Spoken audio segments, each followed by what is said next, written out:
Good morning, children. Good morning, children. Very good morning. So today's discussion is about chapter 2, classes of matter. As everybody knows about the matter, that what is matter? Matter is anything that occupies space and has mass. Whatever you are noticing around you, all are matter because they occupy space and they have respective mass. Nothing in this world is massless. Now, so we already know about the matter. So today's discussion is about the how can we classify the matter.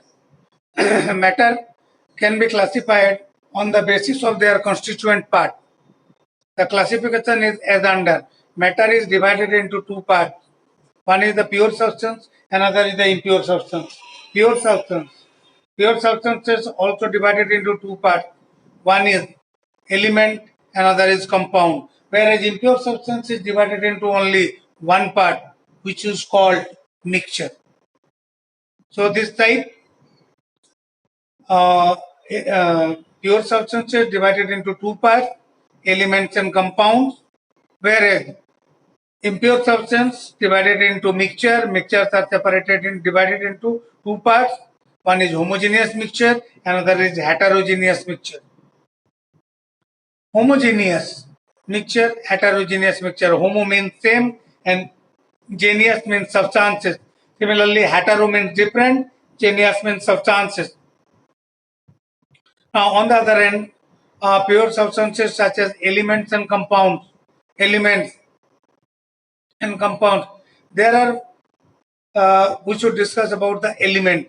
There are various types of elements. There are varieties of elements around us. Near about 118 elements have been discovered till yet. Out of these elements, okay, some elements are solid, some are liquid. Some elements are solid, one is liquid, and rest of the elements are gases. Here we are not talking about that solid, liquid, and gas. Some elements are solid, there is only one liquid, and other elements are gaseous in state, like such as oxygen, nitrogen, hydrogen, chlorine, bromine, iodine. These are also elements, but they are gaseous elements. Similarly, sodium, potassium, calcium, magnesium, these are solid elements. Sodium, potassium, these are solid, but soft in nature. They can be cut by means of a knife, they can be cut by means of a scissor. We can cut them. They are highly reactive metal. Highly reactive metal. Similarly,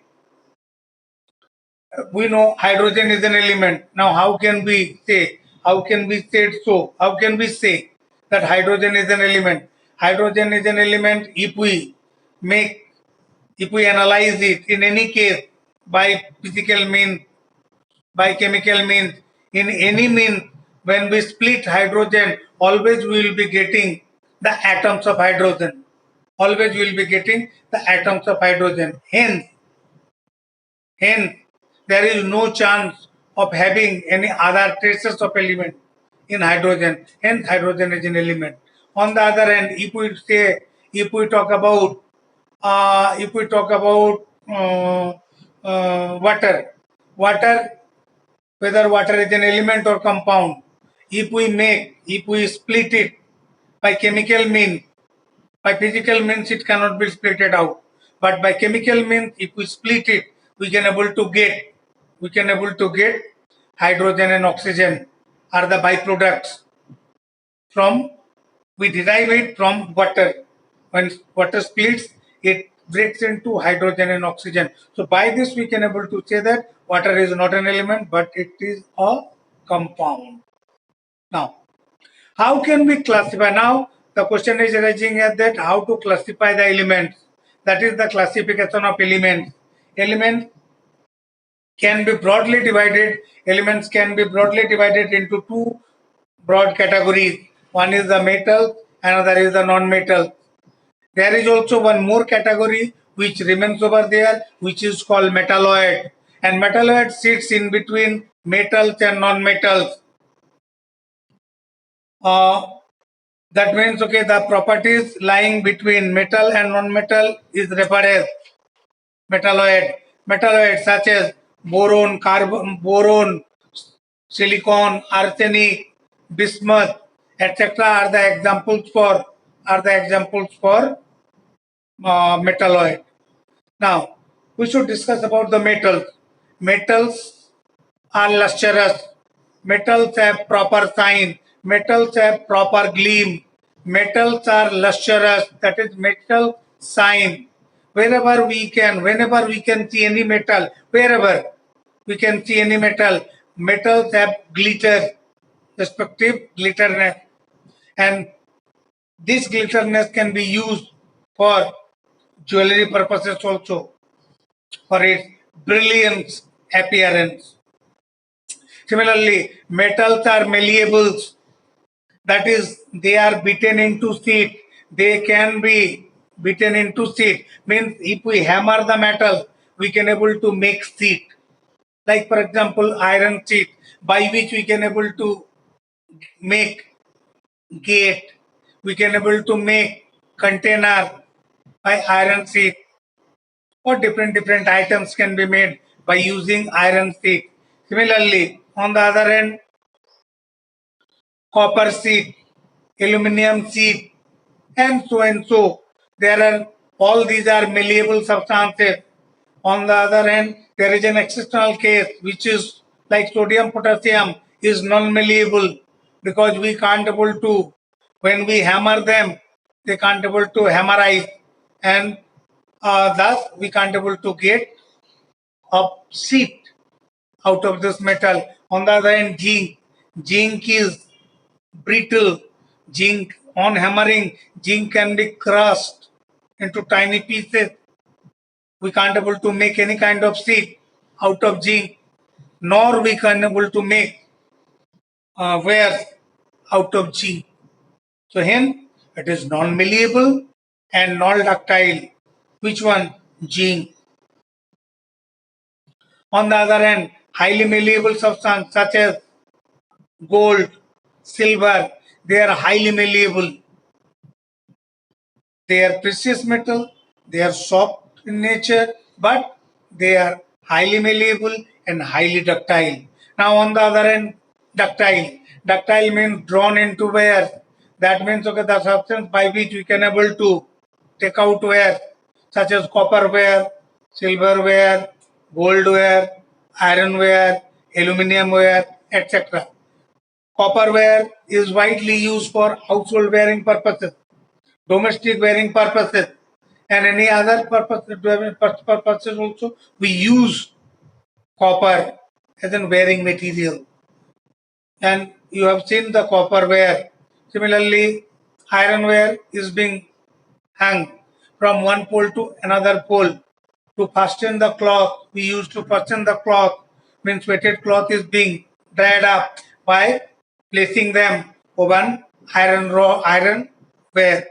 Similarly, aluminum, aluminum ware we can able to see from one pole, electric pole to another electric pole, the wire which has been drawn from one pole to another pole outside, so that transmission line is made of aluminum.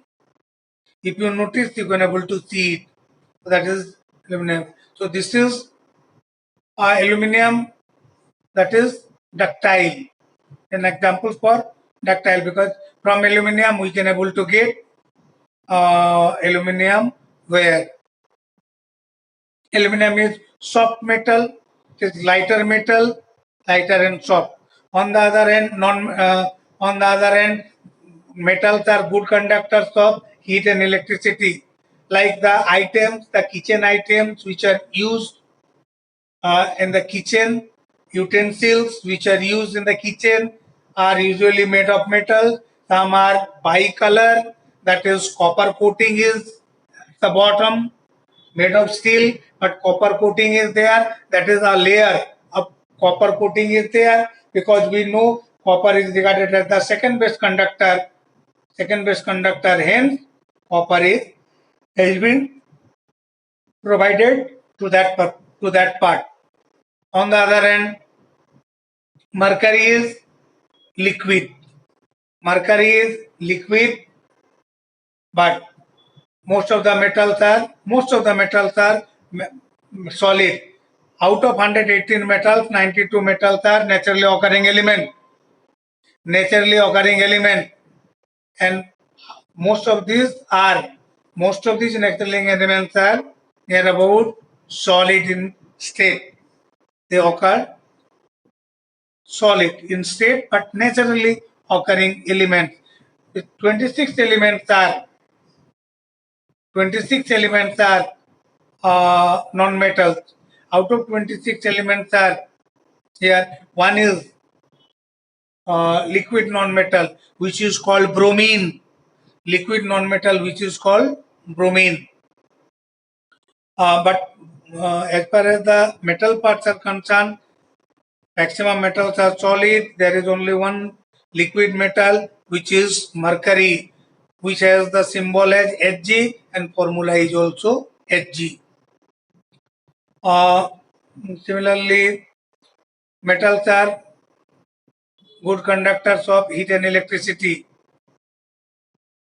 No, on the other hand, non-metals usually lack of luster. They are non-lustrous. They are dull in color, except iodine. Iodine having brilliant color, and this is the exceptional case. Like non-metals are non-ductile, non-metals are non-malleable. We can't able to draw wire. We can't able to make any sheet out of non-metal. Most of the non-metals are few non-metals are solid, such as carbon, sulfur, phosphorus, iodine. These are solid non-metals. There is only one non-metal which is liquid, called bromine, and there is only another non-metal which is called. There are other non-metals which are called gaseous in state. Elemental non-metal gaseous in state, compounded non-metals also gaseous in state, like carbon dioxide, sulfur dioxide, sulfur trioxide, carbon monoxide, etc. are the examples of compounded non-metals. Similarly, oxygen, nitrogen, hydrogen, chlorine, bromine, iodine, fluorine, etc. are referred as elemental non-metal, but they are gaseous in state. Non-metals are bad conductors. Exceptional case, graphite of heat and electricity. That is graphite. Graphite is known as the good conductor because graphite is a crystalline. Graphite is an allotrope form of carbon. Graphite is an allotrope form of carbon. That means graphite, carbon is contained over there, and carbon, we know carbon is solid non-metal. But how graphite is non-metal, but how it behaves like a good conductor? Graphite behaves like a good conductor because graphite contains mobile electron. Mobile electron. What is the meaning for mobile? Mobile means the electron which can move from one place, one zone to another zone, one place to another place, one corner to another corner. So that is called mobile electron. Out of 4 electrons, 1 electron is mobile, and thus as this electron is moving, similarly producing iron, and as iron is producing, so electricity can able to generate by this. So that's why non-metal such as graphite is a good conductor of heat and electricity. Similarly, now come to metalloids. Metalloids, the properties lying between metals and non-metals is called metalloid. The substance which belonging to the property or the substance which lies in between the properties of metals and non-metal is called metalloid. Like for example, silicon, germanium, bismuth, arsenic are the respective examples of metalloid.